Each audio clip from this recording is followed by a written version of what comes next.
ಮಾಡಬೇಕು ಮೂಡ ಹಗರಣ ಸಂಪರ್ಕ ತಮ್ಮದೇನು ನಿರ್ಧಾರ? ಸರ್, ಇವತ್ತು ಸಿದ್ದರಾಮಯ್ಯನವ್ರ ಬಗ್ಗೆ ಭಯಂಕರ ಗೌರವ ಇದ್ದಂಥ ಒಂದು ಸಂದರ್ಭ ಇತ್ತು. ಅವರು ಕರ್ನಾಟಕದಲ್ಲಿ ಸುಮಾರು 14-15 ವರ್ಷ ಫೈನಾನ್ಸ್ ಬಜೆಟನ್ನು ಮಂಡಿಸಿದಂಥ ಒಬ್ಬ ನಾಯಕರು.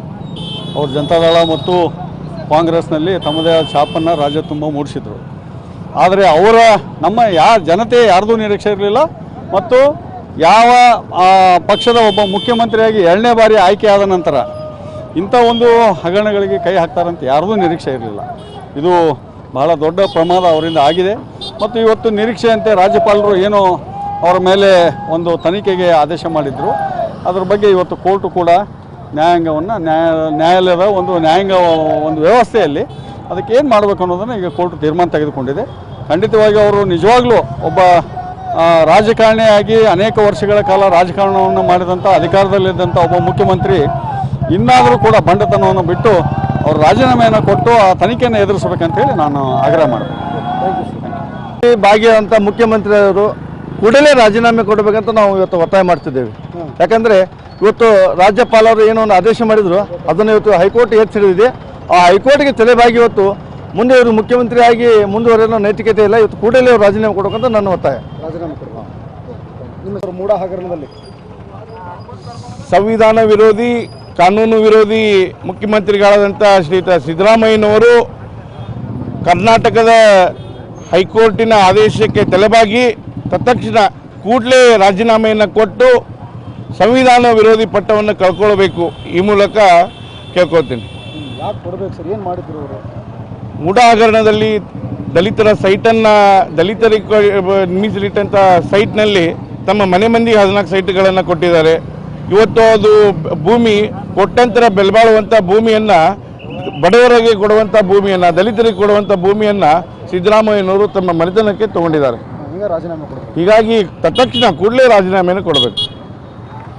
ಸಿದ್ದರಾಮಯ್ಯವ್ರ ಮೂಡ ವಿತರಿಸಬೇಕು, ತಾವೇನು ಹೇಳ್ತೀರಿ ಟೋಟಲ್ ಆಗಿ? ನಾನು ರಾಮಕೃಷ್ಣ ಹೆಗಡೆಯವ್ರ ಫಾಲೋವರ್ ಅಂತ ಹೇಳ್ತಾರೆ. ರಾಮಕೃಷ್ಣ ಹೆಗಡೆಯವರು ಒಂದು ಚಿಕ್ಕ ಅಪವಾದ ಬಂದ ತಕ್ಷಣ ರಾಜೀನಾಮೆಯನ್ನು ಕೊಡೋ ಮೂಲಕ ಒಬ್ಬ ಮಾದರಿಯ ರಾಜಕಾರಣಿ ಅನ್ನುವಂಥ ತೋರಿಸಿದರು. ಸಿದ್ದರಾಮಯ್ಯವರು ಇವತ್ತು ನೈತಿಕತೆ ಮಾತಾಡಬೇಕಾದ್ರೆ ನಾನು ರಾಮಕೃಷ್ಣ ಹೆಗಡೆಯವರು ನನ್ನ ಗುರುಗಳು ಅಂತಾರೆ. ಅವ್ರ ಮಾರ್ಗದಲ್ಲಿ ಅವ್ರು ನಡೀಲಿ ಅನ್ನೋದು ಸಾರ್ವಜನಿಕರ ಅಪೇಕ್ಷೆ. ಜೊತೆಗೆ ಇವತ್ತು ಪ್ರಾಸಿಕ್ಯೂಷನನ್ನು ಚಾಲೆಂಜ್ ಮಾಡಿ ಕೋರ್ಟಿಗೆ ಹೋಗಿದ್ದರು. ಅದಕ್ಕೆ ತಡೆ ಕೊಡಿ ಅಂತ ಕೊಟ್ಟಿದ್ದರು. ನ್ಯಾಯಾಲಯ ಕೊಡೋಕ್ಕಾಗಲ್ಲ ಅನ್ನುವಂಥ ಸ್ಪಷ್ಟ ಸಂದೇಶ ಕೊಟ್ಟಾಗ ಭ್ರಷ್ಟಾಚಾರ ಆಗಿದೆ ಅನ್ನೋದಕ್ಕೆ ಇದಕ್ಕಿಂತ ದೊಡ್ಡ ಪುರಾವೆ ಯಾವುದೂ ಇಲ್ಲ. ಅದಕ್ಕೆ ತಕ್ಷಣಕ್ಕೆ ಅವರು ರಾಜೀನಾಮೆ ಕೊಟ್ಟು ಒಬ್ಬ ಮಾದರಿಯ ಮುಖ್ಯಮಂತ್ರಿಯಾಗಿ ಮೆರೀಲಿ ಅನ್ನುವಂಥ ಅಪೇಕ್ಷೆ. ಮೇಡಮ್, ಏನಾಗಿದೆ ಮೂಡ ಹಗರಣ? ಏನು ಮಾಡಬೇಕು ಸಿದ್ದರಾಮಯ್ಯನವರು? ಸಿದ್ದರಾಮಯ್ಯನವರು ಸಾಕಷ್ಟು ಆಸ್ತಿಗಳನ್ನು ತಮ್ಮ ಹೆಸರಲ್ಲಿ, ತಮ್ಮ ಹೆಂಡತಿ ಹೆಸರಲ್ಲಿ ಎಲ್ಲ ಮಾಡಿಕೊಂಡು ಸರ್ಕಾರಕ್ಕೆ ಮೋಸ ಮಾಡಿದ್ದಾರೆ. ಅವರು ಸರ್ಕಾರದ ಒಬ್ಬ ಮುಖ್ಯಮಂತ್ರಿಯಾಗಿ ಜನರಿಗೆ ಅವರು ಸಹಾಯ ಮಾಡೋದು ಬಿಟ್ಟು ಇನ್ನೂ ತಮ್ಮದೇ ತಮ್ಮ ಫ್ಯಾಮಿಲಿ, ತಮ್ಮ ಹೆಂಡತಿ, ತಮ್ಮ ಅಣ್ಣ ತಮ್ಮ ಮಾಡ್ಕೊತ ಹೋದರೆ ಹೊರಗಿರೋ ಜನ ಏನು ಮಾಡಬೇಕು? ಹಾಗಾಗಿ ಸಿದ್ದರಾಮಯ್ಯನವರು ಆದಷ್ಟು ಬೇಗ ರಾಜೀನಾಮೆಯನ್ನು ಕೊಡಬೇಕು. ಮೂಡ ಹಗರಣದ ಸಂಪರ್ಕಂಗೆ ಇವತ್ತು ರಾಜ್ಯಪಾಲರ ಆದೇಶವನ್ನು ಎತ್ತಿ ಹಿಡಿದಿದೆ ಕೋರ್ಟ್. ಅದೇ ರಾಜೀನಾಮೆ ಕೇಳ್ತಾ ಇದೆಯಲ್ಲ, ಆದಷ್ಟು ಬೇಗ ಅವ್ರು ರಾಜೀನಾಮೆ ಕೊಡಲಿ. ಆಮೇಲೆ ಬೇಕಾದ್ರೆ ಅದು ಎಲ್ಲ ಕೇಸ್ ಇತ್ಯರ್ಥ ಆದಮೇಲೆ ಅವ್ರು ಮತ್ತೆ ಮುಖ್ಯಮಂತ್ರಿ ಆಗೋದಿದ್ರೆ ಆಗಬಹುದು. ಅದು ಸದ್ಯದ ಪರಿಸ್ಥಿತಿಗೆ ಇಡೀ ದೇಶನೇ ಕೇಳ್ತಾ ಇದೆ, ಕರ್ನಾಟಕನೇ ಕೇಳ್ತಾ ಇದೆ ಅವ್ರು ರಾಜೀನಾಮೆ ಕೊಡಬೇಕಂತೇಳಿ. ರಾಜೀನಾಮೆ ಕೊಡಬೇಕು. ಬಟ್ ಅವ್ರು ಮಾಡಿದ್ದು ತಪ್ಪಂತ ಎಲ್ಲರಿಗೂ ಗೊತ್ತಾಗ್ತಾ ಇದೆ. ಒಬ್ಬ ಮುಖ್ಯಮಂತ್ರಿಯನ್ನು ಯಾಕೆ ಆಗ್ತಾರೆ, ಎಲ್ಲರೂ ಅವ್ರಿಗೆ ಯಾಕೆ ಓಟ್ ಹಾಕ್ತಾರೆ? ಎಲ್ಲ ಜನರಿಗೆ ಸಹಾಯ ಆಗಲಿ ಅಂತ. ಅದನ್ನು ಬಿಟ್ಟು ಅವರು ತಮ್ಮ ಹೆಂಡತಿಗೆ ಸಹಾಯ ಆಗಲಿ, ಅಣ್ಣಂಗೆ ಸಹಾಯ ಆಗಲಿ, ತಮ್ಮನ ಸಹಾಯ ಆಗಲಿ ಅಂದರೆ ಅವ್ರು ಯಾಕೆ ಮುಖ್ಯಮಂತ್ರಿ ಆಗಬೇಕು? ನಮಗೆ ಅವಶ್ಯಕತೆ ಇಲ್ಲಲ್ಲ ಅದರದ್ದು. ಮೇಘ್ನಾ ಶಿಂದೆ, ಹುಬ್ಬಳ್ಳಿ. ಏನು ಮಾಡಬೇಕು ಮೂಡ ಹಗರಣ ಸಿದ್ದರಾಮಯ್ಯ? ಏನು ಈ ಮೂಡ ಹಗರಣ ಇದೆ, ಇದರಲ್ಲಿ ನೇರವಾಗಿ ಮುಖ್ಯಮಂತ್ರಿಗಳು ಹಾಗೂ ಮುಖ್ಯಮಂತ್ರಿ ಕುಟುಂಬಗಳು ನೇರವಾಗಿ ಭಾಗಿಯಾಗಿರೋದ್ರಿಂದ ಇದು ಒಂದು ದಲಿತರ ಭೂಮಿ, ಹಾಗೆ ಬಡವರಿಗೆ ಮೀಸಲಾಗಿಟ್ಟಂಥ ಭೂಮಿಯನ್ನು ಏನು CM ಕುಟುಂಬ ಹಾಗೂ ನೇರವಾಗಿ CM ಹಾಗೂ CM ಕುಟುಂಬದವರು ಇದನ್ನು ಅಕ್ರಮವಾಗಿ ತಮ್ಮ ಡಿನೋಟಿಫಿಕೇಷನ್ ಮುಖಾಂತರ ಅದನ್ನು ಅಕ್ರಮವಾಗಿ ಏನು ಮಾಡಿದ್ದಾರೆ, ಅವರು ಕೂಡಲೇ ಅವ್ರಿಗೆ ಅವರು ಕೂಡಲೇ ನೈತಿಕತೆ ಇದ್ದರೆ ಅವರು ರಾಜೀನಾಮೆ ಕೊಟ್ಟು, ಅವ್ರು ಮಾಡಿಲ್ಲ ಅನ್ನೋ ಏನು ಮಾತಾಡ್ತಾ ಇದ್ದಾರೆ, ಅವರು ರಾಜೀನಾಮೆ ಕೊಟ್ಟು ಅದನ್ನು ಕಾನೂನು ಹೋರಾಟವಾಗಿ ಹೋಗಲಿ ಅಂತೇಳಿ ಅವರಲ್ಲಿ ಕೇಳ್ಕೊತಾ ಇದ್ದಾರೆ. ಪ್ರೀತಮ್ ಅರ್ಕೇರಿ ಅಂತೇಳಿ. ಸಿದ್ದರಾಮಯ್ಯವರು ಇವತ್ತೇನಾದ್ರು ಸರ್ಕಾರ ಬಂದಿದೆ ಅಂತಂದರೆ ಅದು ದಲಿತರ ಹೆಸರೇಳಿ ಸರ್ಕಾರ ಬಂದಿದೆ. ಅವರೇನು ಅಹಿಂದ ಅನ್ನೋಂಥ ಒಂದು ಪ್ರಾರಂಭ ಮಾಡಿ ಹಿಂದುಳಿದ ವರ್ಗದ ವತಿಯಿಂದ ಸರ್ಕಾರ ಬಂದಿದ್ದು, ದಲಿತರ ಹೆಸರಿಂದ ಸರ್ಕಾರ ಬಂದಿದ್ದು. ಅಂಥ ದಲಿತರಿಗೆ ಇವತ್ತು ಅನ್ಯಾಯ ಮಾಡಿದ್ದಾರೆ. ಇವತ್ತು ಡಾಕ್ಟರ್ ಬಾಬಾ ಸಾಹೇಬ್ ಅಂಬೇಡ್ಕರ್ ಅವ್ರಿಗೆ ಅನ್ಯಾಯ ಮಾಡಿದ್ದಾರೆ. ಇವತ್ತು ಕೋರ್ಟ್ ಅವ್ರಿಗೆ ತೋರಿಸಿದೆ, ಅವ್ರು ಅನ್ಯಾಯ ಮಾಡಿದಂಥ ಒಂದು ಕೋರ್ಟ್ ಅನ್ನು ತೋರಿಸಿದೆ. ಭಾಳ ಮುಖ್ಯವಾಗಿ ಹೇಳ್ಬೇಕಂದ್ರೆ ಮುಡಾ ಹಗರಣ ಇದ್ದಿದ್ದು ದಲಿತರ ಜಾಗ. ಅದು ಯಾವತ್ತು ಯಾರು ದಲಿತರ ಹಣವನ್ನು ನುಂಗ್ತಾರೋ ಅವ್ರ ಅಂತ್ಯ ಆಗುತ್ತೆ ಅನ್ನೋಂಥ ಈ ಸಂದರ್ಭದಲ್ಲಿ ಹೇಳಲಿಕ್ಕೆ ಇಷ್ಟಪಡ್ತೀನಿ. ಒಂದೇ ಅಲ್ಲ, ದಲಿತರ ಹಣ STPTSB 25,000 ಕೋಟಿ ಹಣವನ್ನು ನುಂಗಿದ್ರು. ಮುಡಾದಲ್ಲಿ ಸಾವಿರಾರು ಗಟ್ಟಲೆ ಹಣವನ್ನು ನುಂಗಿದ್ರು, ದಲಿತರ ಜಗವನ್ನು ನುಂಗಿದ್ರು. ಆಮೇಲೆ ಇದೇ ನಂತರ ಒಟ್ಟು ಸರ್ಕಾರದಲ್ಲಿ ವಿಚಾರ ಮಾಡಿದ್ರೆ ದಲಿತರಿಗೆ ಅನ್ಯಾಯ ಮಾಡಿದಂಥ ಸರ್ಕಾರ ಇದು. ಹಾಗಾಗಿ ಇವತ್ತು ಅವ್ರು ಕೂಡಲೇ ರಾಜೀನಾಮೆ ಕೊಡಬೇಕು. ಸಂವಿಧಾನಕ್ಕೆ ತಲೆಬಾಗಿ, ಕಾನೂನಕ್ಕೆ ತಲೆಬಾಗಿ ಅವರು ಕೂಡಲೇ ರಾಜೀನಾಮೆಯನ್ನು ಕೊಡಬೇಕಂತ ಸಂದರ್ಭದಲ್ಲಿ ಕೇಳ್ತೀನಿ ಸರ್.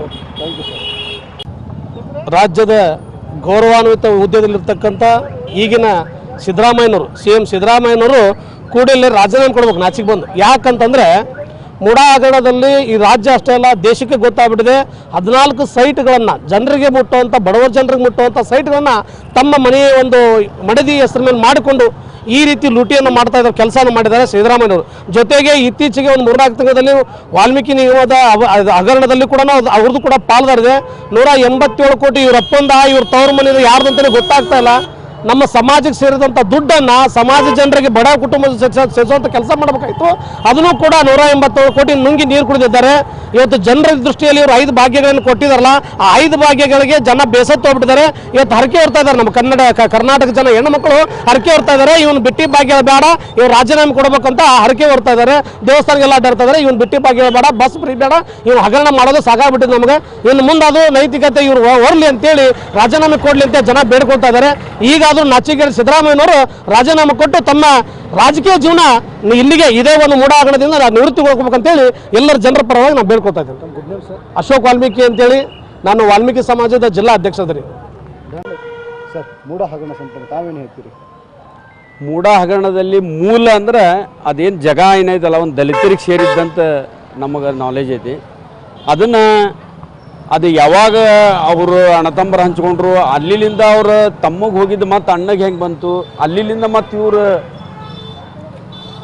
ಮಾವಾರಿಗೆ ಹೆಂಗೆ ಬಂತು, ಅಲ್ಲಿಂದ ಅವ್ರ ಮನೆಯವರಿಗೂ ಮಾಡ್ಯಾರ ಅವರು. ಅಂದ್ರೆ ಮೂಲ ಅಲ್ಲೇ ತಪ್ಪೈತಿ. ಅದು ಜಾಗ ಸ್ವಂತ ಅವ್ರದ್ದಲ್ಲ, ಬೇರೆದವ್ರದ್ದು. ಒಂದು SC STಗೆ ಹೋಗುವಂಥ ಜಾಗ ಇವ್ರು ಕಬಳಿಸ್ಕೊಂಡು, ಅದು ಒಂದು ಪ್ಲಾಟ್ ಅಲ್ಲ 14 ಪ್ಲಾಟ್ ತಗುವಂಥ ಅವಶ್ಯಕತೆ ಐತೆ. ಸಮಾಜವಾದಿಯಾದಂಥ ಸಿದ್ದರಾಮಯ್ಯನವರು ಭಾಳಷ್ಟು ಪ್ರಚಾರ ಮಾಡಿ, 2ನೇ ದೇವರಾಜ ಅರಸನ ಆದಮೇಲೆ ನಾವ ಹಿಂಗೆಲ್ಲ ಭಾಳಷ್ಟು ವಿಷಯಗಳನ್ನು ಹೇಳ್ತಿರ್ತಾರೆ ಅವರು. ಆದರೆ ಒಬ್ಬ ಸಮಾಜವಾದಿ ಹಿನ್ನೆಲೆಯಿಂದ ಬಂದಂಥವ್ರು ಒಂದು 100 ಲಕ್ಷ ರೂಪಾಯಿ ಅಂತ ವಾಚ್ ಹಾಕೋದು, ಇಂಥ 14 ಫ್ಲ್ಯಾಟ್ ಸೈಟ್ ತಗೋದು, ಇವೆಲ್ಲ ಅವ್ರಿಗೆ ಸಮಾಜವಾದಿ ಅನ್ನಿಸ್ತೈತನಂತ ಅವ್ರು ಮನಸ್ಸು ಮುಟ್ಕೊಂಡು ನೋಡ್ಬೇಕು. ಆದ್ರೆ ಅವರು ರಾಮಕೃಷ್ಣ ಹೆಗಡೆಯವ್ರನ್ನ ಕಟ್ಟ ಫಾಲೋವರು ಹಿಂಗೆಲ್ಲ ಹೇಳ್ತಾರೆ. ರಾಮಕೃಷ್ಣ ಹೆಗಡೆಯವ್ರು ಬರೀ ಅವ್ರ ಮೇಲೆ ಹಿಂಗೆ ಬಂದೈತೆ ಅಂದ್ಕೊಂಡು ಅವಾಗ ರಾಜೀನಾಮೆ ಕೊಟ್ಟಿದ್ರು ಅವರು. ಹಂಗೆ ಅವರ ಫಾಲೋವರ್ ಇದ್ದರೂ ಮಾಡ್ಬೋದಿತ್ತು. ಅಥವಾ ದೇವರಾಜ ಅರಸವ್ರ ಹೆಸರು ಹೇಳ್ತಾರೆ, ಮಹಾನ್ ಭಾವಿಯವ್ರದ್ದು, ಅವ್ರದ್ದು ಇವರು ಫಾಲೋ ಇಲ್ಲ. ಇವರು ಭ್ರಷ್ಟಾಚಾರದಾಗ ಮುಳುಗಿಬಿಟ್ರೆ ಅದರಿಂದ ಹೊರಗೆ ಬರೋಕೆ ಇವೆಲ್ಲ ಪ್ರಯತ್ನ ಮಾಡೋ ಕೋರ್ಟು ಕಚೇರಿ ಇವನ್ನೆಲ್ಲ ಅವರು ಹಾಕಿ ಈಗ ಸುಪ್ರೀಂ ಕೋರ್ಟ್ಗೆ ಹೋಗ್ತಾರಂತ ಟೈಮ್ ಕಿಲ್ ಮಾಡೋಕೆ ಹೊರತು ಇದರಾಗ ಯಾವಾಗಲೂ ಮೂಡಾನಾಗಿ ಇವರು ಭ್ರಷ್ಟಾಚಾರ ಮಾಡ್ಯಾರ ಅನ್ನೋದು ಸೂರ್ಯ ಎಷ್ಟು ಪುರು ಕೊಡ್ತಾನೆ ಅಷ್ಟೇ ಸತ್ಯ ಐತಿ ಅಂತ ಹೇಳ್ತೀನಿ. ಅವ್ರು ಕೂಡಲೇ ರಾಜೀನಾಮೆ ಕೊಡಬೇಕು. ಆ ಏನು ದಲಿತರಿಗೆ ಸಿಕ್ಕಂಥ ಜಾಗ, ಆ 14 ಪ್ಲಾಟ್ಗಳನ್ನು ದಲಿತರಿಗೆ ಹಂಚಬೇಕು. ಯಾರಿಗೆ ಮನೆ ಇಲ್ಲ ಅಂತ ದಲಿತರಿಗೆ ಹಂಚಿ ಅವರು ಏನು ಈ ಪ್ರಕರಣದಾಗ ಆರೋಪಿ ಅದಾರ ಅವ್ರ ಮುಂದೆ ಅಪರಾಧಿ ಹಾಕ್ಕಾರಂತ 100ಕ್ಕೆ 100 ಐತಿ. ಆ ಸಂಬಂಧ ಈ ಏನು ಸೈಟ್ಗಳನ್ನು ಅವ್ನು ಮತ್ತೆ SC ST ಅವ್ರಿಗೆ ಏನು ಅನ್ಯಾಯ ಆಗಿತ್ತು ಅವನ್ನ ಹಂಚಿ ಇವ್ರನ್ನ ಅರೆಸ್ಟ್ ಮಾಡಿ ಇವ್ರು ರಾಜೀನಾಮೆ ಕೊಡಬೇಕಂತ ನಾ ಕೇಳ್ತೀನಿ. ಪ್ರಭು ನವಲಗುಂದಮಠ ಅಂತ ಪೂರ್ವ ಅಧ್ಯಕ್ಷ. ಸಿದ್ದರಾಮಯ್ಯರದು ಚೇಂಜ್ ಆಫ್ ಪ್ಲ್ಯಾಂಟ್ ತೊಗೊಂಡಿದ್ದು ನ್ಯಾಯಯುತವಾಗಿದೆ. ಇದರಲ್ಲಿ ಕೇಂದ್ರ ಸರ್ಕಾರ, ಮಂತ್ರಿಗಳು, ಪ್ರಧಾನಮಂತ್ರಿಗಳು, ರಾಜ್ಯಪಾಲರ ಷಡ್ಯಂತ್ರ ಇದೆ. ಸಿದ್ದರಾಮಯ್ಯವರು ದೇವರು, ಬಡವರು ದೇವರವರು ಪಂಚ ಗ್ಯಾರಂಟಿಯನ್ನು ಕೊಟ್ಟಿದ್ದಾರೆ. ಇವತ್ತು ಸಾಮಾನ್ಯ ಜನರ ಹೃದಯದಲ್ಲಿದ್ದಾರೆ. ಈಗ ಮುಂದೆ ನಾವು ಕಾನೂನಿಗೆ ತಲೆಬಾಗ್ತೇವೆ ಕಾಂಗ್ರೆಸ್ಸಿಂದ. ಅದ್ರ ಮುಂದೆ ನಾವು ಸುಪ್ರೀಂ ಕೋರ್ಟಿಗೆ ಹೋಗ್ತೇವೆ. ಸುಪ್ರೀಂ ಕೋರ್ಟ್ನಲ್ಲಿ ನಾವು ಇದ್ರ ಬಗ್ಗೆ ಫೈಟ್ ಮಾಡ್ತೇವೆ. ಗೋಡಾ ಹೈ ಮೈದಾನ ಹೈ. ಸಿದ್ದರಾಮಯ್ಯರಿಗೆ ಜಯವಾಗಲಿ. ನಂದಕುಮಾರಿ ಇಟಿ, ಹುಬ್ಳಿ.